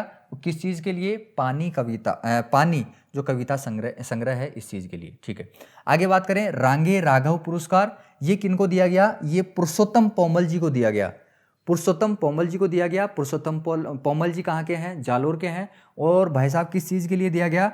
पाषाण पुत्री क्षत्राणी हीरादे, ये एक उपन्यास है इनका। इस सुंदर कृति के लिए इनको पुरस्कार दिया गया है, रांगे राघव पुरस्कार। किनको? पुरुषोत्तम पोमल जी को। यहाँ पर सिंपल सा याद रख लेना। देखो, रांगे राघव ये जो नाम है, ये अब नाम ही अपने आप में एक तरीके से क्या है? पुरुषों के अंदर उत्तम है। रांगे राघव, रांगे राघव पुरुषोत्तम, पुरुषों के अंदर जो उत्तम है ना। रांगे राघव जो नाम है वो आपको ऐसे महसूस होता है जैसे बोलते हो ना, रांगे राघव। और पाषाण पुत्री क्षत्राणी हीरादे, इनका उपन्यास इस चीज़ के लिए दिया गया है। आगे बात करें। देवराज उपाध्याय पुरस्कार ये किनको दिया गया? हरीश बी शर्मा, हरीश बी शर्मा को दिया गया। ये कहाँ के हैं? ये बीकानेर के हैं। और किस चीज़ के लिए दिया गया? प्रस्थान बिंदु के लिए, प्रस्थान बिंदु के लिए। अब ध्यान दो, याद कैसे रखूं? तो भाई साहब सीधी सी बात है, देवराज देवों पे राज करते हैं। देवराज देवों पे राज करते हैं। कौन? शर्मा। शर्मा का मतलब ब्राह्मण, शर्मा का मतलब ब्राह्मण। तो देवों के ऊपर राज करने वाले जो ब्राह्मण है, देवों के ऊपर राज करने वाले जो ब्राह्मण हैं, ये ब्राह्मण भाई साहब प्रस्थान बिंदु से ही राज करते हुए आ रहे हैं। प्रस्थान बिंदु का मतलब जहां से शुरुआत हो रही है, जहां से चलना शुरू किया जा रहा है, उस बिंदु से ही, कहने का मतलब इंसान की जहां से प्रस्थान हुआ, इंसान का जहां से प्रस्थान हुआ, जहां से इसकी शुरुआत हुई, वहीं से ऐसे लगता है कि ब्राह्मणों ने देवों के ऊपर राज करना शुरू कर दिया था। देवराज, देवराज कौन थे? शर्मा। कब से? प्रस्थान बिंदु से। जब इंसान का जो प्रस्थान बिंदु था, जो शुरुआत थी, उसी शुरुआत से जो शर्मा है, जो ब्राह्मण है, ये ब्राह्मण देवों के ऊपर राज बताने लग गए थे, या देवों के ऊपर राज करने लग गए थे, कि ब्राह्मण अपने आप को सर्वश्रेष्ठ मानते थे, आज भी मानते। तो कहने का मतलब इस तरीके से आप याद रख सकते हो कि प्रस्थान बिंदु से ही ये जो ब्राह्मण है, ये देवों के ऊपर राज करते हुए अपने आप को बताते हैं। आगे बात करें। कन्हैयालाल सहल पुरस्कार ये राघवेंद्र रावत जी को दिया गया। ये कहाँ के हैं? ये जयपुर के हैं। और मारक लहरों के बीच, ये एक तरीके से क्या है? इनकी डायरी है। ये क्या है? डायरी है। मारक लहरों के बीच, इस चीज़ के लिए राघवेंद्र रावत जी को क्या दिया गया? पुरस्कार दिया गया। कौन सा? कन्हैयालाल सहल पुरस्कार। याद कैसे रखोगे? आपको पता होना चाहिए, जयपुर में पोलो फैक्ट्री के पास में एक रावत कचौरी वाला है।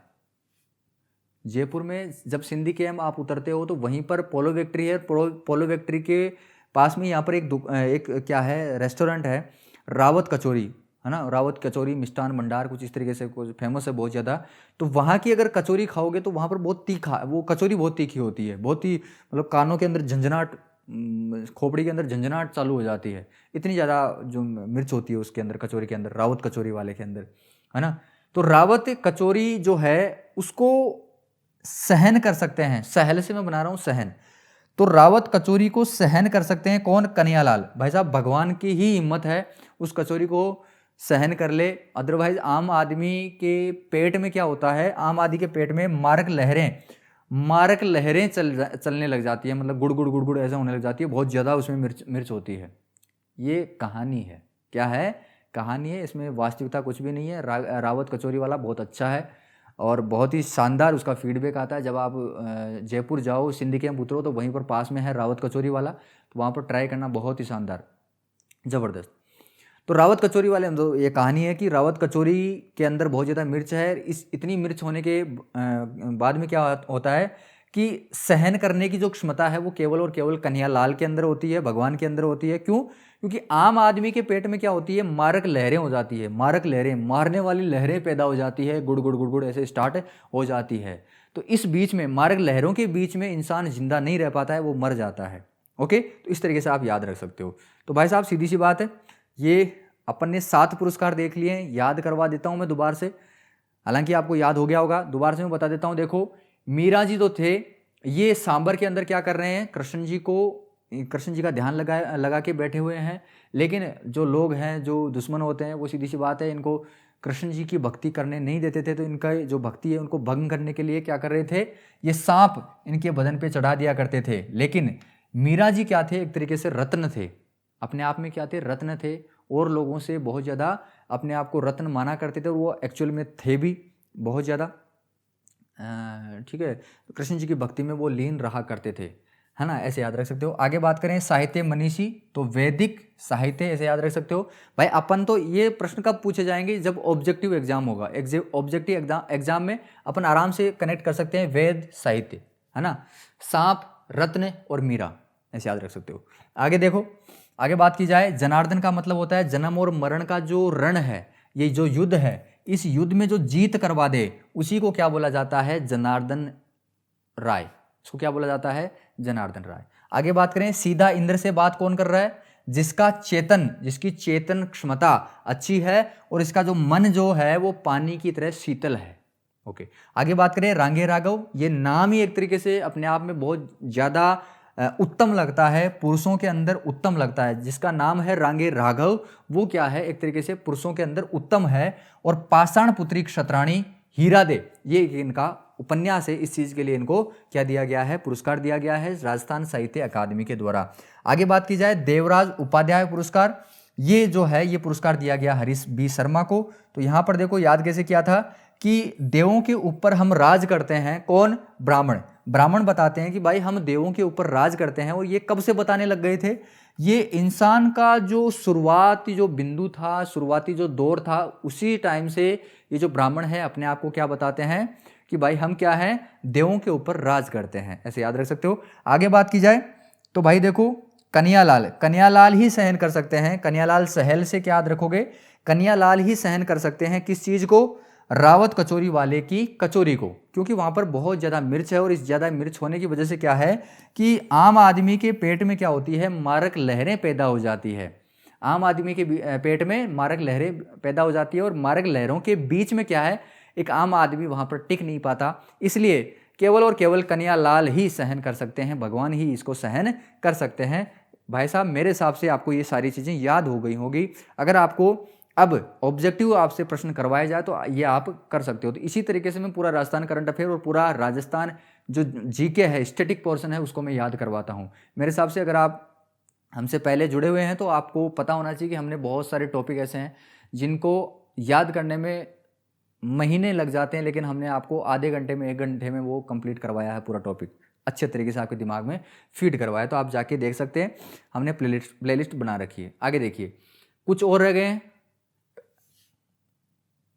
और कौन सा, देखो देवीलाल सामर पुरस्कार, ये किसको दिया गया, रास बिहारी गौड को दिया गया। और ये कहाँ के हैं, ये जयपुर के हैं। और किस चीज के लिए दिया गया, गांधी जी जिंदा है, इस चीज के लिए इनको पुरस्कार दिया गया है। अब देखो याद कैसे रखोगे, तो सीधी सी बात है, देखो भाई साहब, सामर जो है, सांबर को मैं ऐसे लिखूंगा सांबर, है ना, याद रखने के लिए।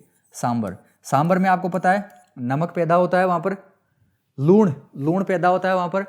तो यहाँ पर काम करने के लिए सबसे ज़्यादा जो देखो, एक चीज़ नोटिस करना आप, बिहार में इतनी गरीबी है कि भाई साहब वो मरने के लिए भी तैयार हो जाते हैं, पैसे के लिए वो मरने के लिए भी तैयार हो जाते हैं। उनकी मजबूरी देखो बेचारों की। तो यहाँ पर नमक में काम करने के लिए गांधी जी ने क्या किया, गांधी जी ने क्या किया, बिहारियों को लेकर नमक पैदा करना शुरू कर दिया। ये कहानी एक तरीके से कि सांभर में गांधी जी ने बिहारियों को लेकर यहाँ पर नमक बनाना शुरू कर दिया। और बिहारी जो लोग हैं वो इतने ज़्यादा मेहनती होते हैं कि भाई साहब चाहे गोडे घस जाए उनके, चाहे उनके गोडे घिस जाए, भाई साहब पूरी ईमानदारी के साथ वो मेहनत करते हैं। आपको पता होना चाहिए बहुत ही ज़्यादा मेहनती होते हैं बिहारी लोग। तो सीधी सी बात है कि सांभर के अंदर गांधी जी ने नमक बनाया, लेकिन अकेले बना नहीं सकते थे, तो इन्होंने क्या किया, बिहारियों को लिया, बिहारियों को साथ में लिया। और बिहारी इतने ज़्यादा मेहनती होते हैं कि भाई साहब गोडे भी उनके चाहे क्यों ना घिस जाए, वो भाई साहब मेहनत करने से नहीं चूकते हैं। ऐसे आप याद रख सकते हो। ठीक है, आगे चलें। आगे है शंभू दयाल सक्सेना पुरस्कार। ये बाल साहित्य के लिए दिया जाता है। और किसको दिया गया, रोचिका अरुण शर्मा जी को दिया गया, है ना। कोटा मूल की है ये, लेकिन अभी क्या है, ये चेन्नई में रहती हैं। कोटा की, जैसे उनका जन्म कोटा में हुआ है, लेकिन अभी वर्तमान में ये कहाँ रहती हैं, चेन्नई में रहते हैं।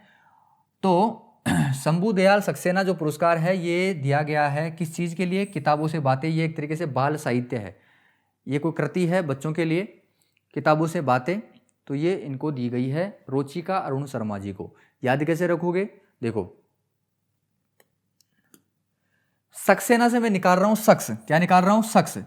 तो जो शख्स किताबों से बातें करता है, जो शख्स किताबों से बातें करता है, भाई साहब उस आदमी को किताबें क्या लगती है, बहुत ज़्यादा रोचक लगती है।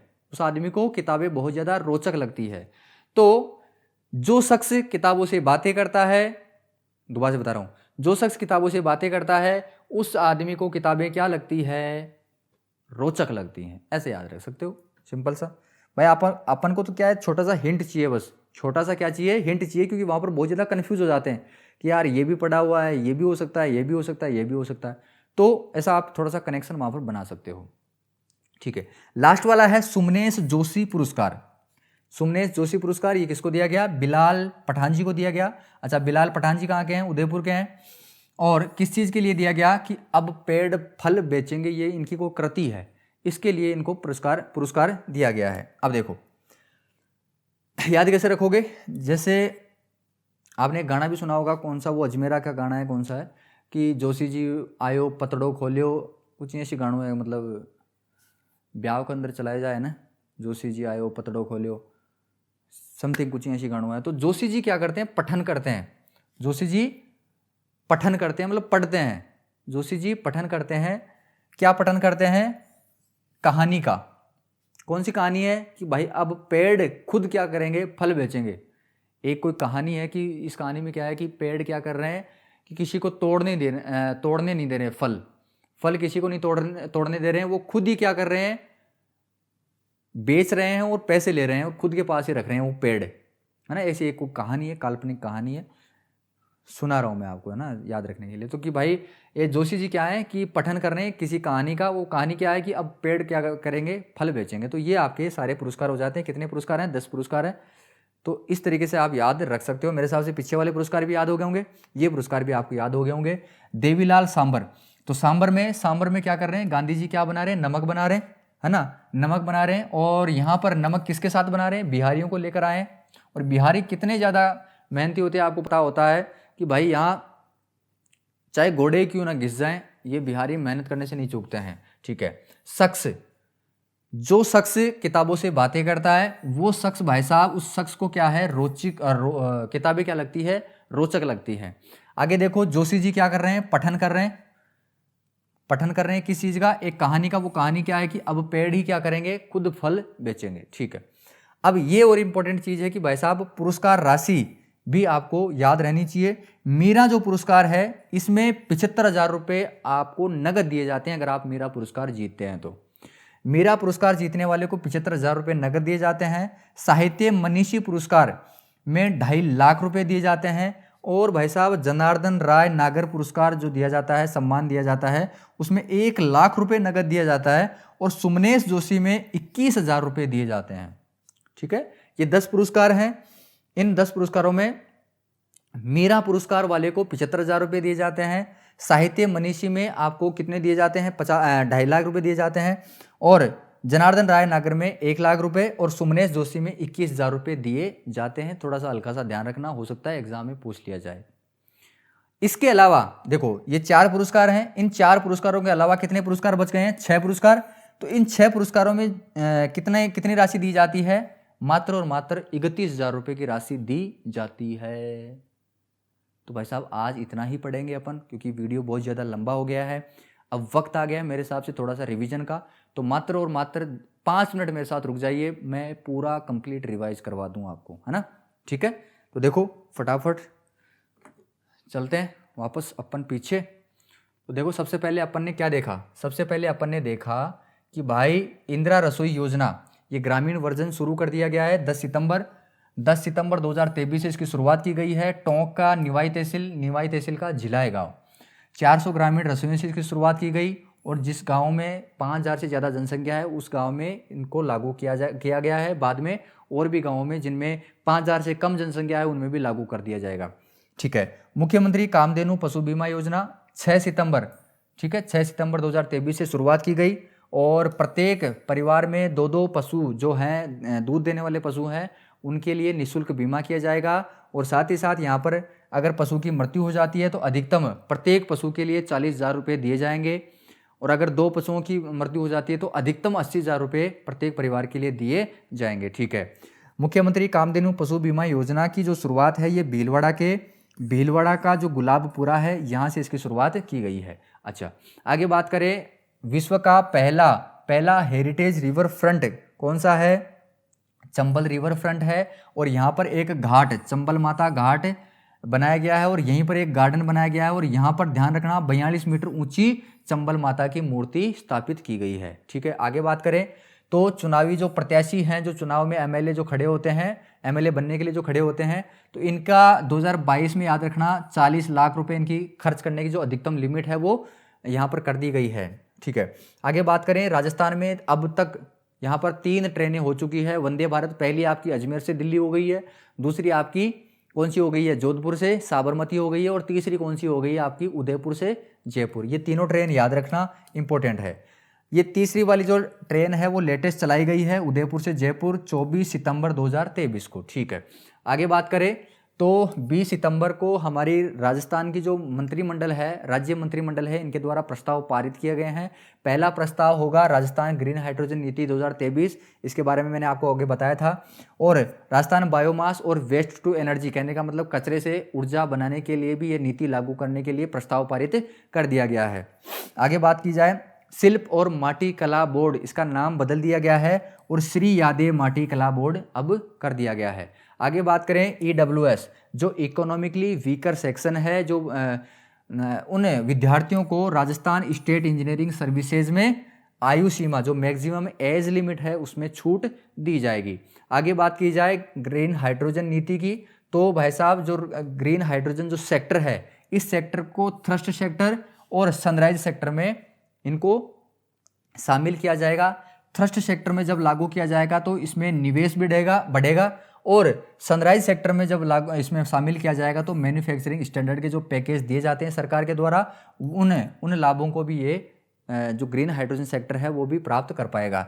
साथ ही साथ 500 KTPA जो अक्षय ऊर्जा के जो प्लांट है, इन प्लांटों से ग्रीन हाइड्रोजन के प्लांटों के बीच में जो सप्लाई की जाएगी बिजली, अक्षय ऊर्जा सप्लाई की जाएगी, उस सप्लाई के लिए गवर्नमेंट जो हमारी है वो 10% की छूट देगी। जो टोटल खर्चा आएगा उस टोटल खर्चे का 10% गवर्नमेंट वहाँ पर वहन करेगी। और अगर ये अक्षय ऊर्जा का जो प्लांट है वो गवर्नमेंट का है तब तो 10% होगा, और अगर ये अक्षय ऊर्जा का जो प्लांट अगर प्राइवेट है, थर्ड पार्टी का है, तो यहाँ पर थोड़ी सी एक्स्ट्रा छूट और दी जाएगी। और सरचार्ज भी आपका यहाँ पर पूर्ण तरीके से यहाँ पर छूट यहाँ पर मिलेगी। कितने सालों तक? 10 साल तक। ठीक है, रिप्स 2022 जो है योजना है, इस योजना के तहत इस ग्रीन हाइड्रोजन सेक्टर को विभिन्न छूट मिलेगी और जल की उपलब्धता भी करवाई जाएगी। साथ ही साथ अगर यहाँ पर ग्रीन हाइड्रोजन बनाया जाता है कौन से जल से, शुद्ध किए हुए जल से या खारे जल से, तो भाई साहब गवर्नमेंट यहाँ पर 30% का अनुदान देगी। 30% का क्या देगी, अनुदान देगी। ठीक है, आगे बात करें, राष्ट्रीय ग्रीन हाइड्रोजन नीति जो है हमारी 2022 में लागू कर दी गई है। और ग्रीन हाइड्रोजन किसे कहते हैं कि अगर ग्रीन हाइड्रोजन को अगर अक्षय ऊर्जा के द्वारा बनाया जाए तो वो बन जाता है ग्रीन हाइड्रोजन। आगे बात करें, राजस्थान के 2 गांवों को क्या दिया गया है, पुरस्कार दिया गया है, ग्रामीण पर्यटन ग्राम पुरस्कार। कौन कौन से हैं, एक तो आपका चित्तौड़गढ़ का मीनल गांव है, चित्तौड़गढ़ का मीनल गांव है, और दूसरा है आपका अलवर का नौरंगाबाद। ठीक है, आगे बात करें तो भाई साहब केंद्रीय रक्षा मंत्री राजनाथ सिंह जी ने घोषणा की थी कि 23 नए स्कूल बनाए जाएंगे पूरे भारत देश में। लेकिन हमारे इन 23 स्कूलों में से राजस्थान में 4 स्कूल बनाए जाएंगे। 4 स्कूल कौन कौन से होंगे, एक तो आपका जयपुर वाला हो जाता है भवानी निकेतन, दूसरा आपका शिखर वाला हो जाता है भारतीय पब्लिक स्कूल, तीसरा आपका हो जाता है हनुवंत सिंह चौपासनी जो कि जोधपुर में है, और चौथा आपका हो जाता है गुड डे डिफेंस स्कूल जो कि हनुमानगढ़ में है। ठीक है, तो ये 4 स्कूल हैं और ये सब क्या है, पब्लिक और प्राइवेट, कहने का मतलब गवर्नमेंट और प्राइवेट दोनों की साझेदारी से ये चालू किए जाएंगे।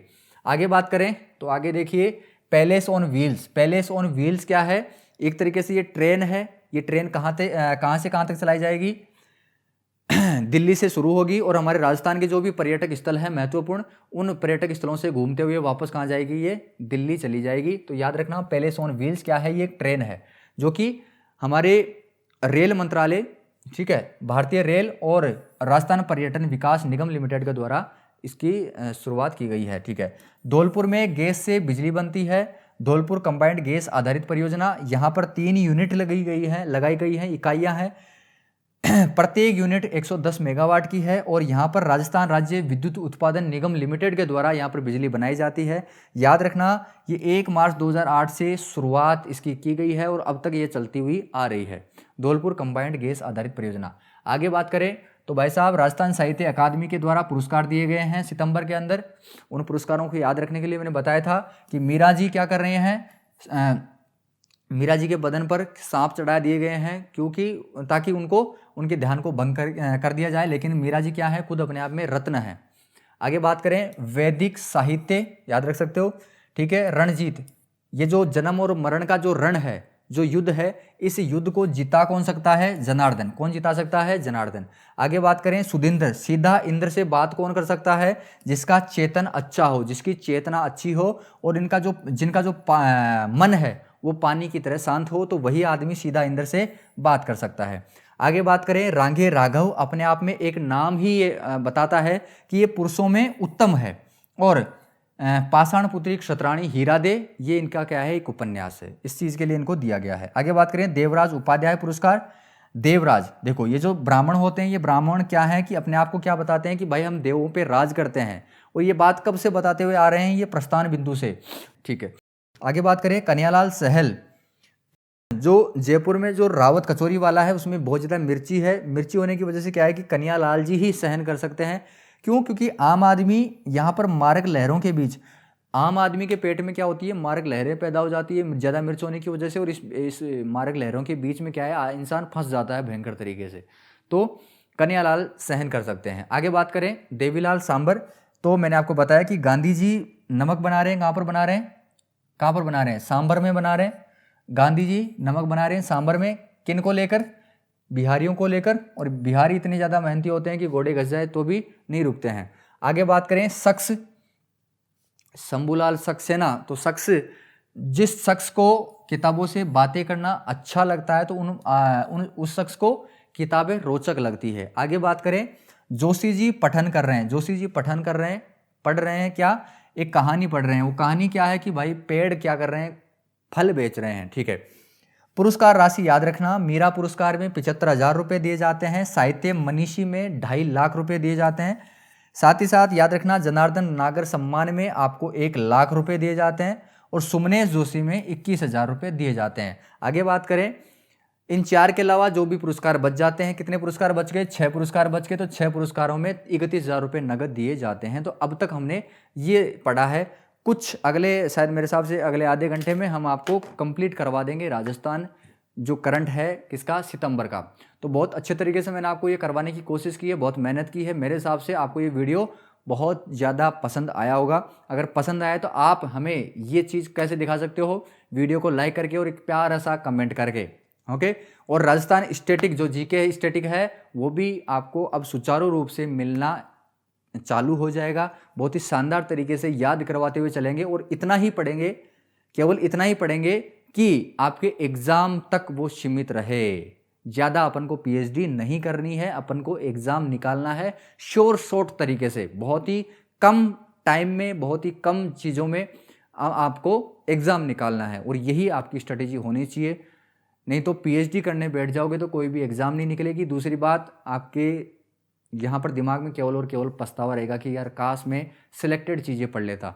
तो सारी सिलेक्टेड चीज़ें राजस्थान जीके के लिए आपको इसी चैनल पे मिलेगी। तो वीडियो को लाइक आपने कर दिया होगा और चैनल को सब्सक्राइब कर दीजिए ताकि आपको सारी चीज़ें टाइम टू टाइम आपको यहाँ पर मिलती रहे। तो मिलते हैं कल इसी टाइम इसी एनर्जी के साथ, तब तक के लिए जय हिंद, वंदे मातरम।